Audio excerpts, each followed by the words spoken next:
Shalom, call halal Yahweh Bashem Yahweh Shai Bahashem HaKadosh.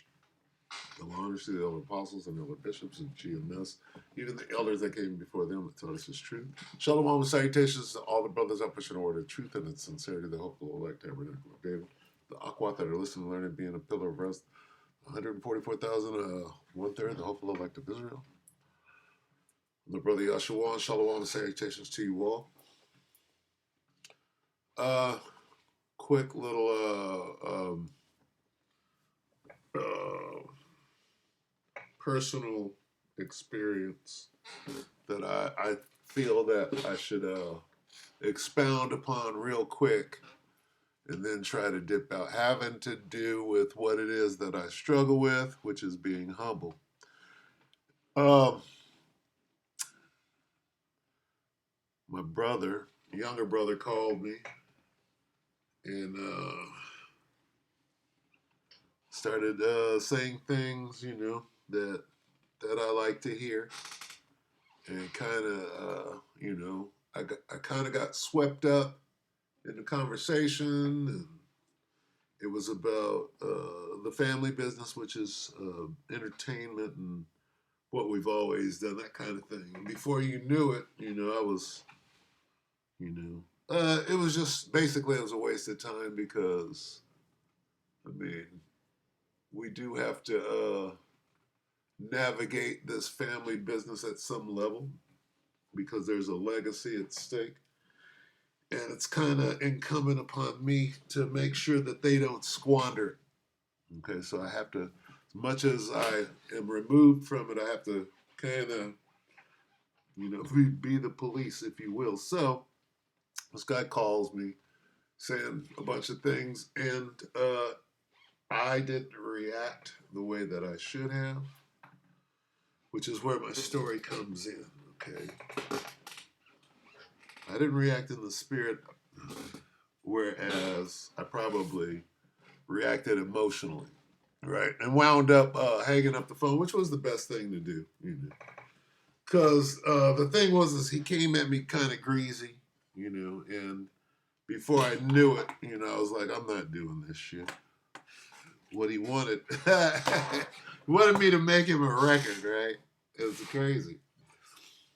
But the way he was asking me to do it, he was saying, you're the only one that can do it, right?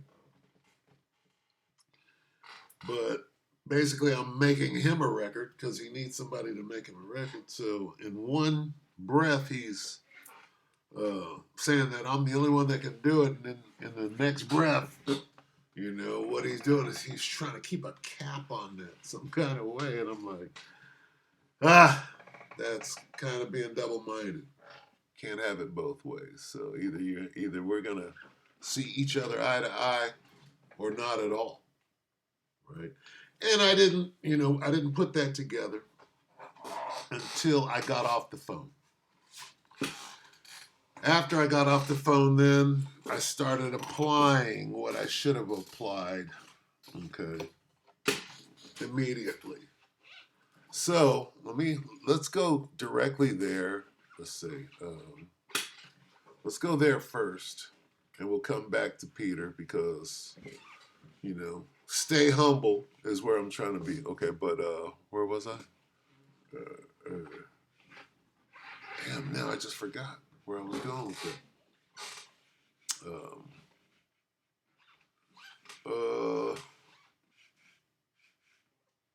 All right, well, let's start right here. The Spirit says, go right here.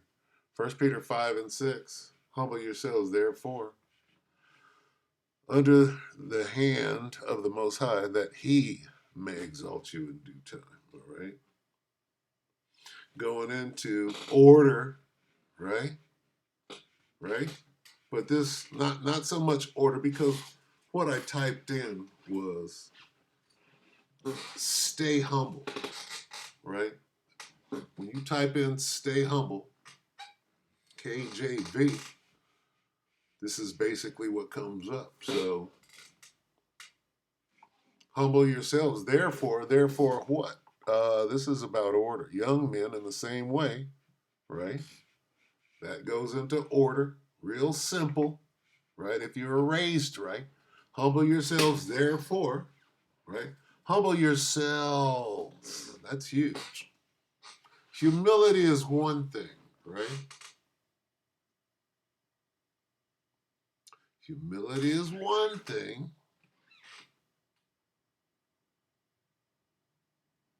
but to be able to humble yourself, right? And it's something that, again, I struggle with, right?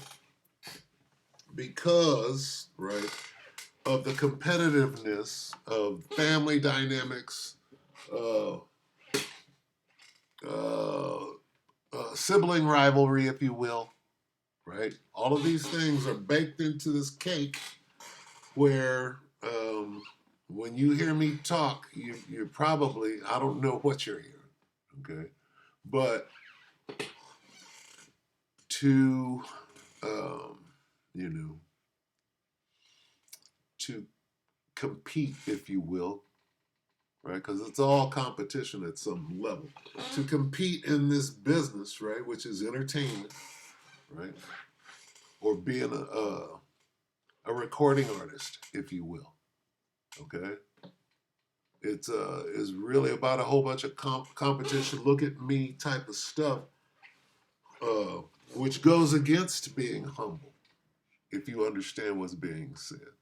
So, what I mean, what do? You go from being right 100% ego driven to what? The opposite of that? No, right? I've seen some brothers say, "Hey, you can't do that anymore." No, what do? You look for balance. Okay,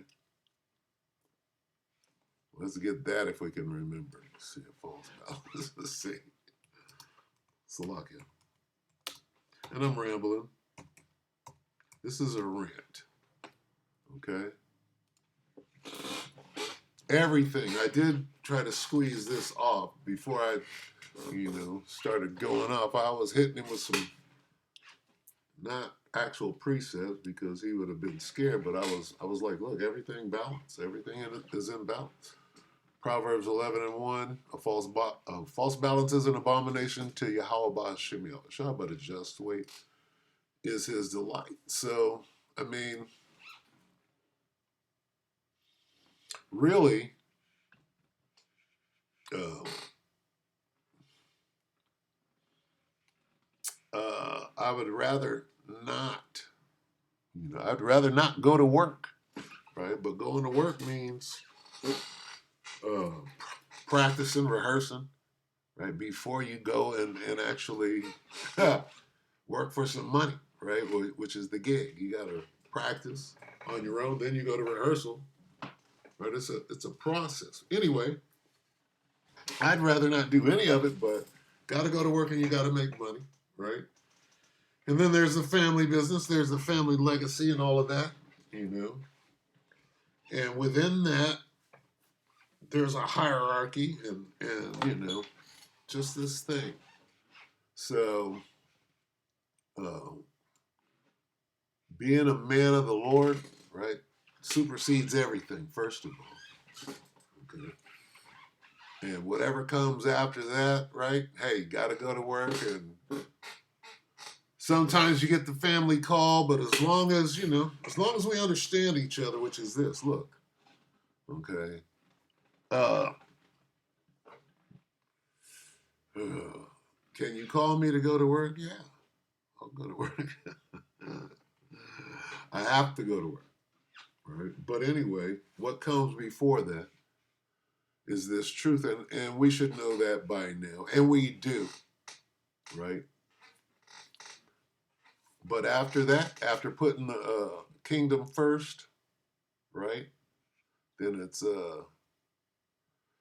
you gotta you have to make a stand, right? You don't let somebody just run over you and press your buttons and that type of thing. Otherwise, you just get out of that environment. You just stand down. Everything right now is the spiritual fight. So basically, what I'm saying is you got to understand, right? Let's get this. We wrestle none. Because that's what it. it turned into the same old. It's the same old fight, and I've won that fight, right? So what's the balance? The balance is, well, what's happening in the spirit? Ephesians 6:12, right? Everybody knows, for we wrestle not. So I should have immediately said, okay, well, what's going on in the spirit? Well, I'm being challenged. I'm being tested. If I was moving spiritually, I wouldn't have reacted emotionally, right?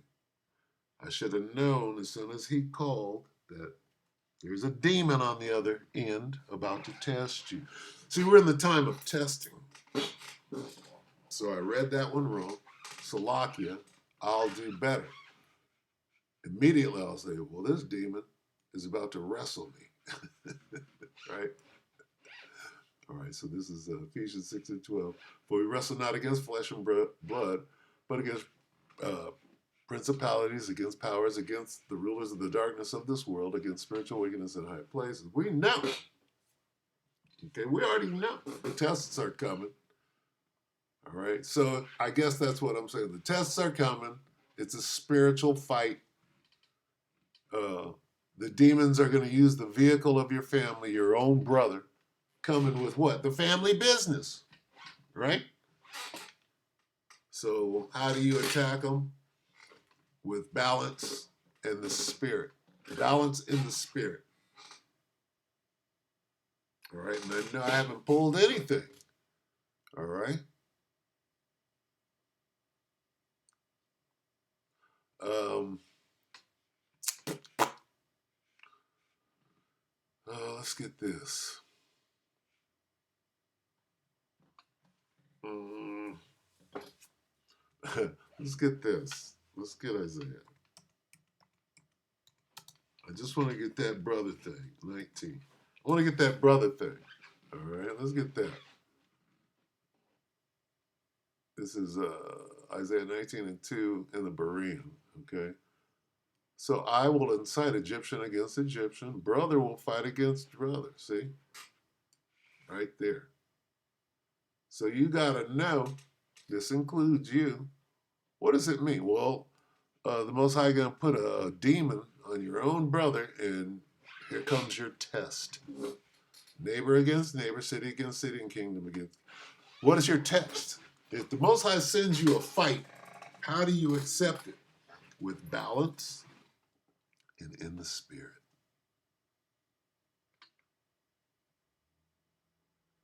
All right.